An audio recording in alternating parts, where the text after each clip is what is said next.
এই বাজেটকে আপনারা কিভাবে দেখেন এবং এখানে মানুষের জন্য কি দেখতে পাচ্ছেন এই সংকটকালে? শোনেন, এটা তো হচ্ছে লুটেরাদের দেশে পরিণত হয়েছে, সরকার লুটেরাতে পরিণত হয়েছে। লুটেরাদের বাজেট হবে কি জন্য? লুট করার জন্য। এটাই আমি দেখতে পাচ্ছি যে আবার একটা নতুন করে লুট করার পরিকল্পনা করা হয়েছে।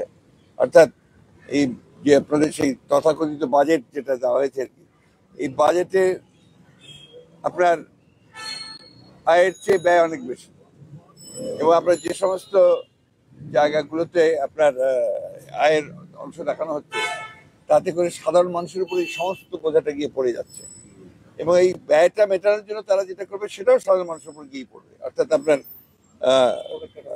পকেট কাটার জন্য, এবং এটা আনছে আপনার বিদেশ থেকে অনুদান অথবা ঋণ, আর সেই সঙ্গে আবার আপনার ব্যাংকগুলো থেকে আপনার ঋণ নেওয়া, সবটাই গিয়ে পড়ছে মানুষের উপরে। এবং মানুষটা এই বোঝা টানতে টানতে এখন মানে আর পারছে না। একদিকে আপনার যেমন ইনফ্লেশন চরমভাবে উপরে উঠে গেছে, এবং বিশেষ করে খাদ্যদ্রব্যের উপরে যে আপনার দ্রব্যমূল্য যে বৃদ্ধি পেয়েছে, এটা তাদের জন্য একদম সহনীয় পর্যায়ে নাই এখন আর। আপনার কয়েকদিন আগেই বাড়লো আপনার পেট্রোল, ডিজেল, এসব জিনিসের দাম বেড়ে গেল, বিদ্যুৎ এখন আবার আপনার বাড়বে, বাজেটের সঙ্গে সঙ্গে সেগুলো আবার বাড়বে। এবং যেটা IMF এর সঙ্গে যে চুক্তি আর কি, প্রতি বছরে 4 বার করে বাড়বে। তো আমরা এই পয়সাটা কি জন্য দিচ্ছি? বিদ্যুৎ খাতে যে চুরি হয়েছে, এনার্জি খাতে যে চুরি হয়েছে, সেটা সবাই জানে। এই কুইক ইন্টার পাওয়ার প্ল্যান্ট থেকে শুরু করে আপনার আদানির কাছ থেকে, ভারত থেকে আপনার বিদ্যুৎ আনার থেকে শুরু করে সবগুলোই তো আপনার সম্পূর্ণ তাদের পকেট ভারী করেছে। কয় রূপপুর আপনার প্ল্যান্ট, কোথায় রূপপুর প্ল্যান্ট? এখন তার রূপপুর প্ল্যান্ট কোনো হচ্ছে না, একটু এগোচ্ছে না। কোথায় গেল আপনার সেই পায়রা বন্দর, সেই বন্দরের কাজগুলো কোথায় গেল? আর কি আপনার ফ্লাইওভার, এলিভেটেড এক্সপ্রেসওয়ে, খুব ভালো কথা, বাট ইন হোয়াট ওয়ে আপনি সাধারণ মানুষের সমস্যাগুলো সমাধান করছেন? মানুষ তো আর পারছে না, যখন এখন তো বহু মানুষ কিন্তু শহর ছেড়ে গ্রামে চলে যাচ্ছে, কারণ এখানে ঢাকা শহরে আর তারা টিকতে পারছে না।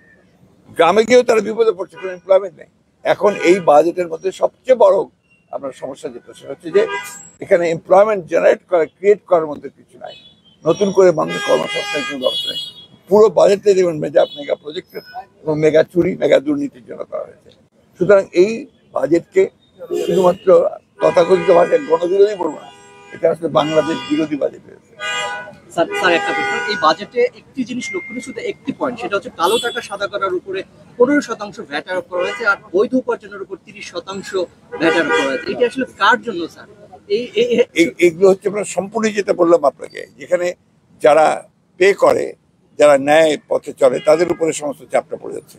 যারা অন্যায় করে তাদের উপরে এখানে কোনো কিছু হয় না।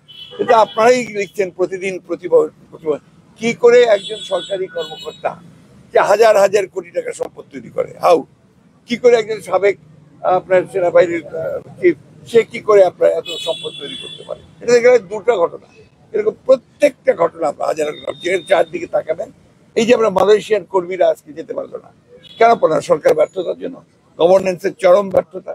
অথচ দেখেন, যেটা পত্রিকায় অনেকে আপনারা লিখছেন যে 4-5 সংসদ সদস্য জড়িত, তারা 20,000 25,000 কোটি টাকা এখান থেকে বানিয়ে নিয়ে গেছে।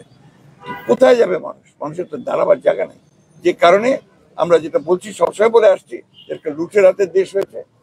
জনগণের সরকার না থাকলে, কোনো যদি আপনার জবাবদিহিতে না থাকে, কোনো যদি আপনার অ্যাকাউন্টেবল না থাকে, আজকে সেই অবস্থা তৈরি হচ্ছে। একটা পার্লামেন্ট বলার জন্য বাজেট, পার্লামেন্টে কার? তাদের পার্লামেন্ট।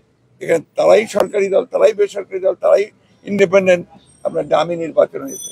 এইখানে আপনি যেমন আরেকজন সংসদ সদস্য দেখলাম আপনারা যে একটা আলোচনা শুরু করেছিলেন বেনজিরের উপরে, তারপর তাদেরকে থামিয়ে দেওয়া হয়েছে, যেটা এখানে পয়েন্ট ওয়ার্ডে আলোচনা করা যাবে না। তার মানে এখানে যেগুলো বার্নিং ইস্যুস, যেগুলো আপনার জনগণকে, সেখানে ওখানে কোনো কিছু আলোচনা হয় না। এখানে শুধু স্তুতি আর স্তুতি। Thank you. গাড়ির ভিতরে ঠিক আছে স্যার, দেখা হবে।